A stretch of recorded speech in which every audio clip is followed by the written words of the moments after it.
Morning everyone, myself Manaswini Jadhav and I am from 12th class, and today we are going to see one small poem that is Father Returning Home. This poem is written by Dilip Chitre and his birth 1938 to his death 2009. So this poem is an autobiographical poem where the poet shows the loneliness. म्हणजेच ह्या कवितेमध्ये जे poet आहेत ती त्यांची loneliness म्हणजे असं त्यांना कोणी नाही आहे की बोलण्यासाठी त्यांच्यासाठी, म्हणजे पूर्ण टाइम त्यांनी त्यांच्यासोबत स्पेंड करावा असं कोणी नाही आहे त्यांच्यासाठी. मग this poem is expressive of the poet's feeling for his father at a later stage. Father returning home म्हणजेच ह्याच्यामध्ये आपण समजू शकतो की इथं एक फादर आहेत आणि त्यांचा सन म्हणजे children's. Let's start the poem. My father travels on the late evening train, standing among silent commuters in the yellow light. इथं सांगितलं पहिल्या लाईनमध्ये की पोएटचे फादर म्हणजे दिलीप चित्रेचे फादर इव्हिनिंग ट्रेननं घरी येत असतात. Standing among the silent commuters in the yellow light.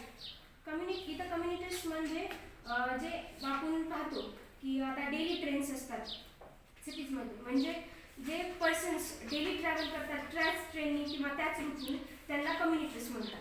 आणि इथं येलो लाईट म्हणजेच इथं जे डल लाईट दिलं आहे. Next, Sharp's light past his unseeing eyes. His shirt and pants are soggy and his black raincoat. आता शर्बर्स म्हणजे इथं काय म्हणलेलं आहे, सपोज आपली एखादी सिटी आहे आणि सिटीच्या साईडचे जेवढे विलेज आहेत मग आपण त्यांना म्हणून आपण शर्बर्स म्हणू शकतात. म्हणजे स्पेसिफिक जागा आणि त्याच्या साईडचे विलेजेस त्या रूटवरून ती ट्रेन जाणार किंवा त्या रूटवरून ती पर्सन जाणार. Sides part of his unseen eyes म्हणजे त्यांना माहिती आहे ती जागा की तिथून ते जाणार आहेत, स्ट्रीट जाणार आहे म्हणून ते जे पोएटचे फादर आहेत ते त्याच्यावर काही लक्ष देत नाहीत. ही शर्ट अँड पॅन्ट्स आर सोगी अँड हिज ब्लॅक रेनकोट. मग आता इथे हिची पोएटची फादरची शर्ट आणि पॅन्ट आर सोगी म्हणजे इथं सोगी म्हणला वेट दिले. सोगी म्हणजे वेट म्हणजे ते भिजलेले आहेत, कारण इथं ह्या पोएममध्ये दिलेलं आहे की ते रेनी सीझन चालू आहे तेव्हा. Straightened with mud and his back stuffed with books is peeling apart. म्हणून स्ट्रेटेन म्हणाले म्हणजे त्यांच्या हातामध्ये त्यांचा एक रेनकोट आहे. जे रेनकोटवर म्हणजे असे धब्बे लागलेले आहेत, म्हणजे आपण पाहू शकतात म्हणजे पावसाळ्यामध्ये कसं होतं पाणी पडल्यावर पाण्याचे असे ड्रॉप्स पडलेल्यासारखे दिसतात. आणि त्याच्यावर म्हणत आहेत की मातीचे धब्बे पण लागलेले आहेत म्हणून. The straightened with mud and his back stuffed with books is peeling apart. आणि नंतर सांगितले की त्यांच्याजवळ जी बॅग आहे त्याच्यामध्ये खूप सारे बुक्स आहेत आणि ते बुक्स असे बॅगच्या मधून खाली पडायल्यासारखे झालेले आहेत. आणि नंतर ते म्हणत आहेत की एवढं सगळं म्हणजे बुक्स खाली पडायले त्याच्यामुळे त्यांना असं ते हे झाले सॅड सारखे झालेले आहेत पोएटचे father. His eyes dimmed by age fade homewards throughout the humid monsoon night. मी आता सांगितलं की तिथं रेनी सीझन चालू आहे म्हणून असं पोएममध्ये दिलेलं आहे. सो हिज आईज डिम्डेड म्हणजे असं आपण पाहतो जसं जसं वय कमी होत जातं तसं डोळ्याचं आपण म्हणजे जे दृष्टिकोन असतो ते पण कमी होत जात असतो. तर तसंच त्यांचं वय पण असं वाढत गेलेलं आहे आणि त्यांच्या डोळ्याचा दृष्टिकोन कमी होत झालेला आहे. नंतर fade homewards throughout the humid monsoon night. मग त्यांनी तसंच ते हे करत एकदम सॅड फिलिंगमध्ये तसंच त्या ट्रेनमधून ट्रॅव्हल करत त्या ह्युमिड म्हणजेच म्हणजे आपण पाहतो थोडा पाऊस जे असतो आपण त्याला ह्युमिड रेन म्हणतो, तर त्याला त्या मान्सून नाईट म्हणजे पावसाळ्याच्या त्या रात्रीमध्ये त्यांनी ट्रेननं ट्रॅव्हल करत आहेत. Now I can see him getting off the train like a words drop from a long sentence. म्हणजे आता पोएट सांगत आहे की त्यांचे फादर आता ट्रेनमधून खाली उतरण्यासाठी दिसत आहेत. And this line is more important. A word dropped from a long sentence.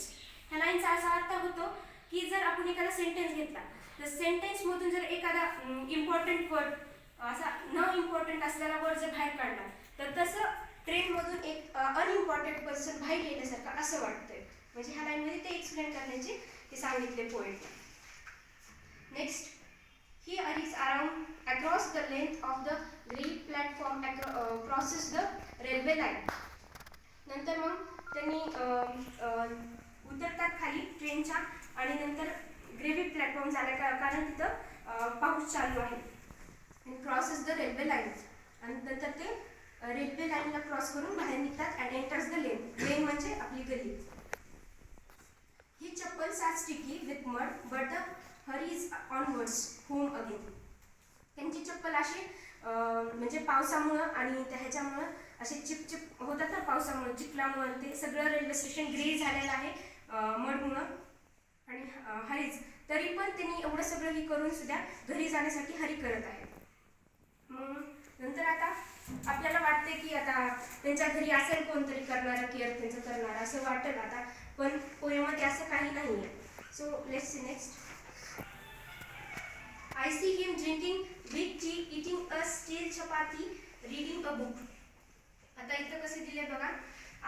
म्हणजे पोएट म्हणतात म्हणजे त्यांचे father drinking big tea and eating a steel chapati. मग आता बिग टी म्हणजे त्याच्यामध्ये दूध कमी आणि पाणी जास्त असा चहा पित आहेत त्यांनी तिथं. आणि नंतर स्टील चपाती म्हणजे शिळी चपाती खात आहेत त्यांनी. आणि रिडिंग अ बुक. रिडिंग ह्याच्यावरूनच आपल्याला कळते की त्यांना तिथं असं बोलणारे कुणी नाही आहे आणि त्यांच्यासोबत म्हणजे त्यांनी असं टाइम स्पेंड करणार असं कुणीच नाही आहे त्यांच्यासोबत. मग नेक्स्ट आता he goes into the toilet to contemplate man's instrument from a man made world. मग आता नंतर सांगितले त्यांनी टॉयलेटकडे जातात आणि कशासाठी जातात त्यांनी कॉन्टम्प्लेट म्हणजे असं डीप थिंकिंग कशाबद्दल करायची होती त्यांना की त्यांनी हा ह्युमन मेड काइंडमध्ये म्हणजे हे सगळं जग ह्युमन्सनी तयार केलं आहे. म्हणजे नवीन मशीन्स किंवा मोबाईल्स किंवा न्यू टेक्नॉलॉजी ह्युमन्सनी तयार केली. आणि आजकाल आपण बघतो ह्युमन्समुळेच ह्युमन दूर चाललेले आहेत. कारण की आपण पाहू शकतो की जर एखाद्याकडे मोबाईल आहे आणि ते माणसाला सोडून त्या मोबाईलमध्ये बघते मला त्याचं काही काम नाही. तसं इथं पोएट त्याच्याबद्दल थिंक करत आहे. म्हणजे ते त्यांच्या रिलेशन्स जे आहेत फॅमिली मेंबर्स ते लूज करत चालत आहेत.